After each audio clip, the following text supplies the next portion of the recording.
je te propose déjà de te présenter ton parcours, ton poste au Centaure, pour que les gens sachent, et puis après on parlera du programme. Ok, merci Alexis.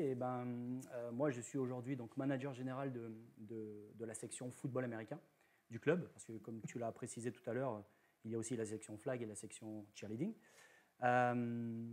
J'ai découvert le football américain donc, au début des années 90.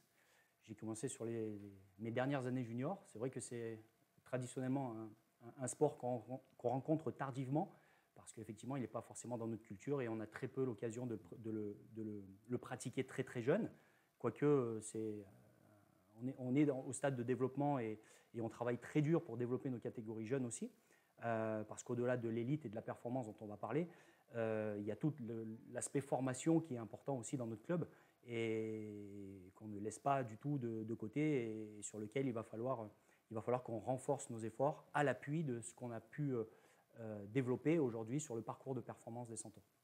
Donc voilà, j'ai été joueur un peu comme tout le monde. Et puis donc j'ai joué au Centaure, ce qui est mon club de formation. J'ai joué au Black Panthers aussi au début des années 2000. Et je suis revenu à Grenoble parce que c'est ma ville natale et c'est la ville dans laquelle j'habite et qui me permet aussi de continuer à exercer ma passion, maintenant à un autre niveau bien sûr, parce que je suis passé aussi par les rangs du coaching. Et maintenant, je suis même plus coach, donc je suis vraiment en essayant de superviser un peu toutes les actions du club, que ce soit envers les jeunes, que ce soit envers les seniors, et de manière à ce qu'on puisse continuer à faire notre développement au niveau de cette discipline et au niveau de la ville. Donc voilà, c'est une mission qui est très variée et qui est très plaisante à divers aspects parce qu'elle est multidimensionnelle, tout comme le parcours de performance qui est multidimensionnel, et on va les évoquer toutes ces dimensions ce soir avec chacun des intervenants qui vont se succéder, qui vont vous parler de leur secteur d'activité, puisque la performance, justement, on la considère, nous, en ayant 3 axes principaux. Donc, bien sûr, le suivi sportif, puisque c'est l'objet de notre association, c'est de pratiquer la discipline. Mais se greffe à ça, il faut conserver notre intégrité physique. Donc, c'est-à-dire, il y a le pôle médical qui est très important, donc le suivi médical avec le docteur dont on parlera tout à l'heure et les kinés qui nous permettent aussi de conserver un effectif stable tout au long de l'année en essayant d'apporter des soins les plus rapides possibles à nos joueurs. Et puis, il y a aussi le suivi, donc, ce qu'on appelle socio-professionnel, et notamment notre programme de performance qui est basé donc, sur l'université. Et donc, c'est plutôt le paramètre socio-éducatif, puisqu'on axe notre attention autant sur le sportif que sur le fait que les étudiants qui sont au sein de notre dispositif, les étudiants mais pas que, on va le dire, puissent avoir aussi un parcours professionnel qui ne leur fasse pas perdre de temps, parce que la pratique du foot américain, avec tous les paramètres de préparation physique, préparation mentale, prend énormément de temps, et on doit correctement agencer tous les paramètres de la vie d'un athlète, parce qu'on ne se focalise que sur le sportif, mais malheureusement, les athlètes ont aussi des problèmes à gérer, les problèmes de tout un chacun, souvent des vies professionnelles, souvent des vies universitaires, des vies scolaires, et sur ce point-là, on essaye de les accompagner au mieux en tissant justement des partenariats, et notamment le partenariat le plus important que nous avons sur la ville de Grenoble, c'est l'UGA, donc l'Université de Grenoble-Alpes, qui accueille nos étudiants et qui leur permettent d'avoir des aménagements d'horaires, qui leur permettent d'avoir des étalements de cursus, qui leur permettent d'avoir des référents pédagogiques qui, avec eux, sont à leur côté pendant toute leur scolarité et tout leur cursus universitaire, de manière à leur donner le maximum de chances de pouvoir venir aux entraînements, ou en tout cas d'avoir des emplois du temps qui soient commodes pour poursuivre ce projet de performance en corrélation avec le projet universitaire, et donc réussir leurs études et avoir donc les diplômes qui se rattachent aux différentes filières qu'ils poursuivent. Donc voilà pour présenter un peu le parcours de performance. Alors, on essaye aujourd'hui, donc on travaille sur la filière aujourd'hui Bac plus 3, c'est-à-dire donc tout ce qui est post-bac, toutes les filières universitaires.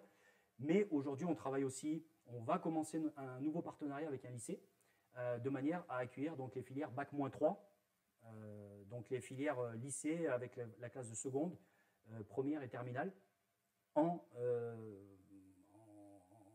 travaillant avec un nouveau partenaire, donc un lycée, mais le lycée, on sait que le fonctionnement académique est un peu différent que les universités, puisqu'on est sujet à un rectorat, à une académie, et il y a des arcanes, là aussi, qu'il faut savoir négocier et qu'il faut savoir tisser les bons partenariats. Et donc ça, c'est le chantier de cette année pour qu'on puisse intégrer à la rentrée prochaine nos lycéens et toujours nos étudiants. Une vraie ouverture vers les jeunes. Exactement, c'est très important, les jeunes et la formation. Ouais. Aujourd'hui, c'est vrai que c'était un programme, donc, on va dire, pour qui est le programme. Aujourd'hui, il était à l'origine pour les étudiants athlètes, pour leur double projet. Tout à fait. Mais on l'a ouvert également aux personnes qui ne sont pas étudiants et donc qui ont des problématiques différentes. Mais justement, pour qui est ce programme en dehors des étudiants Alors, il est effectivement tourné principalement vers les étudiants parce qu'ils ont la possibilité d'avoir des aménagements. On travaille quand même avec des gens qui sont dans la vie active, mais qui veulent poursuivre le cursus. Et là, on est beaucoup plus sur de la personnalisation, sur de l'individualisation, parce qu'effectivement, quand on est dans une entreprise, on n'a pas le loisir d'avoir les créneaux horaires ouverts sur les mêmes créneaux que nos entraînements, que ce soit en musculation, que ce soit sur piste d'athlée ou que ce soit au sein du club. Donc, on ouvre aussi ce parcours à d'autres publics. Par contre, effectivement, il faut beaucoup plus individualiser parce qu'on sait que les contraintes sont bien plus importantes. Et donc, ce n'est pas fermé que vers les étudiants, on peut aussi s'ouvrir, mais c'est un peu plus contraignant. Mais quand la motivation est là, et c'est pour ça qu'on est toujours avec tous les paramètres de la performance, toujours ouvert aux difficultés que rencontrent nos joueurs, de manière à leur permettre d'être dans les meilleures dispositions et pouvoir poursuivre leur cursus, ne pas prendre de retard sur la préparation physique musculation, de ne pas louper. Alors s'il y a une séance qui est loupée, on essaye de la rattraper d'une autre manière à un autre jour, de manière à ce qu'on ait quand même une homogénéité sur notre groupe et que la performance soit améliorée. Si demain quelqu'un voulait rejoindre le programme, pourquoi il rejoindrait le programme et pour quels objectifs finalement? J'imagine qu'ils sont variés selon le public aussi. Qu'est-ce qui fait que quelqu'un pourrait rejoindre le programme? Tout à fait, tout à fait. Alors, il y a certains de nos étudiants qui poursuivent un peu le projet d'avoir une expérience outre-Atlantique, le Canada, et certains d'autres, l'équipe nationale est un enjeu aussi pour eux.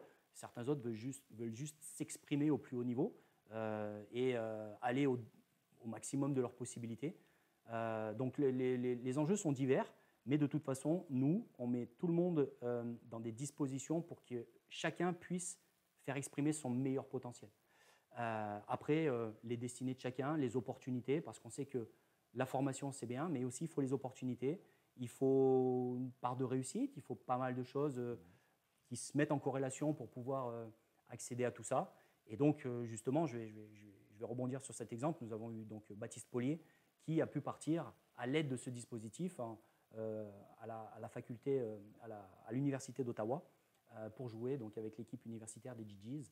Et donc, Baptiste est parti avec quand même un bagage important puisqu'il est parti avec un Master 2 en biotechnologie. Donc, il n'a pas pris de retard, il n'a pas hypothéqué son cursus universitaire pour avoir cette expérience outre-Atlantique. Et ce qui lui a permis justement de partir plus sereinement en se disant non mais je ne vais pas perdre du temps au niveau boulot, je ne vais pas perdre du temps au niveau de mon cursus professionnel. Donc c'est tout du bonus. De toute façon, son master, il l'a. Quand il va revenir, il aura son master. Et de toute façon, il pourra enchaîner avec la vie active s'il le désire ou avoir d'autres opportunités s'il le désire aussi, que ce soit en Europe ou continuer en Amérique du Nord. Très bien. Si Baptiste nous regarde, on lui passe le bonjour. Coucou. On a du coup évoqué les objectifs. On peut aussi rapidement venir sur à quel niveau faut avoir pour rejoindre le programme. Est-ce qu'il faut avoir un bagage? Est-ce qu'il faut avoir joué ou pas? Non, pas du tout. Aujourd'hui, nous avons la chance de ne pas avoir d'effectifs qui soient restreints. On n'a pas de quota, la fac ne nous donne pas de quota de place. Donc aujourd'hui, toutes les personnes, tous les joueurs, tous les athlètes désireux d'augmenter leur performance sont éligibles à ce dispositif, si tant est effectivement qu'ils en aient la motivation. La motivation, alors, même si le programme est sexy de l'extérieur, avec pas mal d'intervenants, avec pas mal de dimensions qui sont balayées, il n'empêche que si l'athlète n'a pas la motivation de tenir tout ça, parce que ça demande une organisation très rigoureuse, et on a très peu de latitude de faire autre chose. Donc, on ne rentre pas au séminaire hein, quand on rentre dans le programme de performance, mais on sait que notre priorité sur les années de collaboration, on va prioriser effectivement nos activités vers l'augmentation de la performance et vers la récupération, vers le fait de prendre soin de soi et de rentrer dans une vraie dynamique, une hygiène de vie qui aille vers la performance. Ok. Donc on a vu, donc c'est pas seulement ouvert aux étudiants, mais aussi aux personnes qui sont dans leur vie professionnelle. Tout à fait. Pour en revenir plus spécifiquement aux étudiants, donc c'est pour les personnes qui ont un double projet, donc universitaire et sportif. Tout à fait. Avec quelle école on travaille? Donc tu as parlé de l'université Grenoble-Alpes, UGA, mais je crois savoir qu'on a d'autres écoles avec qui on travaille aujourd'hui. Effectivement, on a la chance sur le bassin grenoblois d'avoir ce programme de performance qui, bien sûr, est soutenu et en majeure partie par toutes les filières de l'université Grenoble-Alpes, et elles sont très diverses. Hein. Tous nos étudiants ne sont pas en STAPS, hein, ne sont pas forcément des étudiants sportifs, ils sont dans toutes les filières. Et on peut travailler aussi donc, avec les grandes écoles qui sont sur Grenoble, notamment Polytech, l'Institut Polytechnique. On a aussi l'école supérieure d'architecture qui a aussi rejoint, qui marche sur le même système, même s'ils ne sont pas intégrés à la fac. Et on a bien sûr GEM, donc la Grenoble École de Management, l'école de commerce de Grenoble, qui accueille aussi nos sportifs. On a eu un petit problème technique de caméra. Franck, tu faisais l'énumération des écoles avec qui on travaillait. Je crois que, alors à part la caméra, le micro fonctionnait toujours. Donc, est-ce qu'il y avait d'autres écoles? Est-ce que tu avais été au bout avant qu'on passe au... Non, c'est ça. Ok. Donc, on est toujours sur les étudiants. On a du coup avec l'UGA, je ne sais pas si avec les autres écoles c'est pareil, tu vas nous dire, mais avec l'UGA, du coup, les étudiants qui intègrent le programme ont un statut ESHN, donc étudiants sportifs de haut niveau. Donc il y a des avantages qui sont donnés pour le suivi de leur pratique sportive en parallèle des études, mais aussi des obligations. Est-ce que tu peux nous parler un petit peu de ces deux points-là? En fait, le statut d'athlète de haut niveau, c'est un statut qui est reconnu au niveau du ministère et qui ouvre pour les athlètes qui sont sur ces listes des droits à avoir des avantages dans leur cursus, d'avoir des sessions d'examen spécifiques pour eux, d'avoir des étalements de cursus, comme j'en parlais tout à l'heure, et d'avoir de multiples avantages, l'accès au parcours médical de la fac, et voilà, l'accès prioritaire sur des chambres étudiantes sur le Crous. Et en fait, l'UGA, sur ses critères propres, a décidé que pour notre discipline, le football américain, les athlètes qui jouaient au plus haut niveau national, donc c'est le cas pour les Centaures, puisque l'équipe senior des Centaures joue en élite, ils pouvaient se prévaloir d'avoir les mêmes droits et d'avoir un statut particulier qui est celui équivalent qui est consenti aux athlètes de haut niveau qui sont listés au niveau du ministère. Alors, c'est pour ça qu'il ne faut pas confondre le fait de c'est parce que je viens à la fac et je viens participer au programme des Centaures que je vais être listé au niveau. Ce n'est pas du tout ça. Vous ne serez pas listé au niveau. Vous allez avoir les mêmes avantages au sein de la fac qu'un athlète qui est listé, mais vous ne serez pas un étudiant statut haut niveau sur les listes ministérielles. C'est pour ça qu'il ne faut pas confondre tout ça. Bien sûr. Donc les avantages d'avoir ce statut au sein de l'UGA, c'est d'avoir des aménagements de cours, des accès particuliers pour le médical, pour la préparation, enfin pour la musculation par exemple. L'accès aux installations universitaires, donc on a accès aux installations notamment de musculation, que nous utilisons très peu, puisque nous avons un autre partenaire sur la musculation qui nous apporte des installations qui sont vraiment adéquates avec les objectifs qu'on poursuit. Je pense que vous allez faire connaissance tout à l'heure d'un des représentants de cette salle qui vous dira exactement qu'est-ce qu'ils poursuivent aussi de leur côté.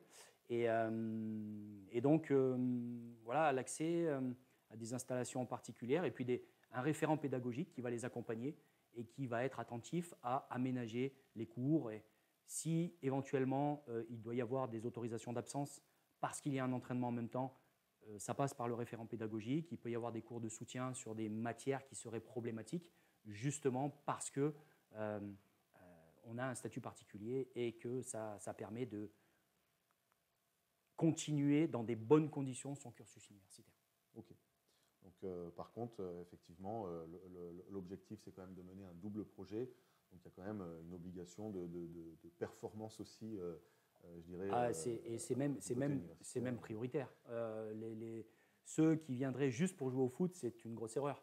On a une obligation de les accompagner et de leur faire réussir leur cursus universitaire. On ne vient pas ici, justement, l'objectif c'est de ne pas perdre de temps. Je parlais de la perte de temps qu'on pouvait avoir quand on avait une expérience qui sortait un peu de tout ça. Il ne faut pas perdre de temps. Donc l'objectif c'est vraiment de se dire comment est-ce qu'on peut optimiser son temps et ne rien gâcher surtout.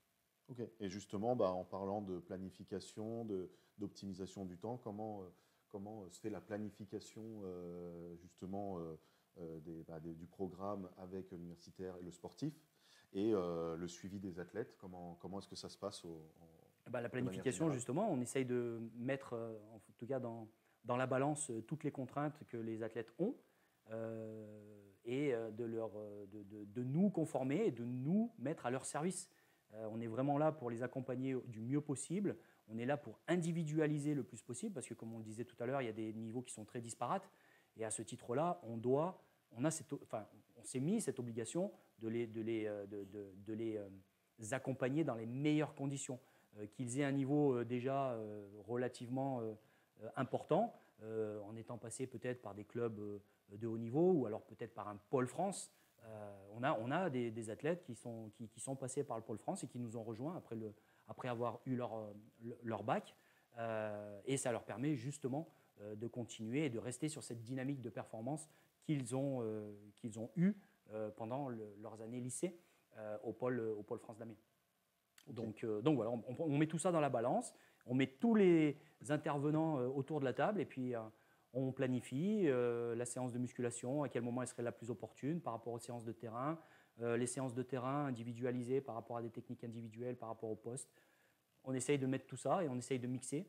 Et on a la chance d'avoir des intervenants qui sont hyper réactifs, hyper flexibles et qui se mettent vraiment au service du dispositif. Et ça, j'avoue que c'est une chance que peu de clubs ont.